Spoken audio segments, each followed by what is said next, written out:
Yan, natapos na natin yung project Aerox ko. Aerox V3 ng SP. Pakita natin, ito na yung cellphone holder.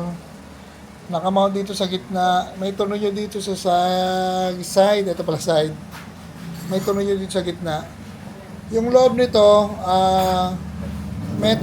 metal clip lang. Tapos plastic. Ang ginawa natin, nagfabricate tayo ng bracket na stainless na flat bar. Tapos nakatuloy sa metal part, kaya matigas siya ngayon.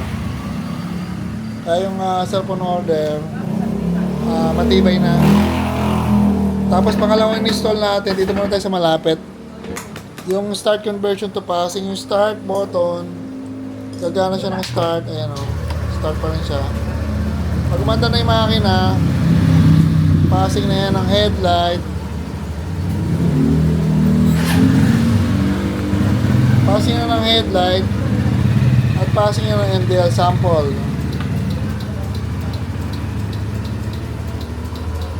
So may passing na. Tapos MDL natin, itong switch na to on off lang. Off yung gitna, on sa taas, on sa baba pa din. Parehas kasi ng on. Pag naka-on, dito na kayo magkocontrol na high and low. Automatic na pag in-on nyo, naka-low na yung MDL. Gusto nyo mag-ID, pipindutin nyo rito.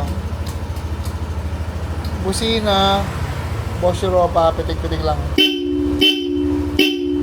So ayan. Cellphone holder, start conversion to passing, Europa sa MDL. Pakita natin yung bracket ng MDL, patay natin. So yung bracket natin, dito natin kinabit ito. Ilan mga pat. Ayan. Yung bracket natin, dalawin nakatuloy yung isa rito, saka doon sa may gilid. Ayan. Kaya siya matibay. Meron kasing pagkakabit nito, naka-angle lang na flat bar or flat bar na diretso lang. Medyo malambot ito. Nakatuloy yung rito, saka doon. Saka maganda yung bracket natin. Stainless siya na naka-powder coat. Tapos dito naman tayo. Ito pakita mo, ito ilaw. Kanina, kinabit namin to. Walang bracket, mapagpag.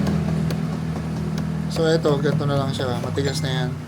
Yung bracket niya, na flat bar na stainless, dito pa ganun straight, tapos pumunta rito. So parang siya naka-L. Magkabilang side, kasi pag binili nyo itong fender extension, may isama siyang flat bar na sobrang nipis na black iron lang. Parang isang side lang ikakabit. So mabibrate pa rin. Tapos Bosch Europa natin nasa loob ay yung isa. Ito pala isa, ito. Andito isa. Naka-horn bracket yan na Nelson LED bracket. Nelson bracket. Naka-design pang Aerox V2.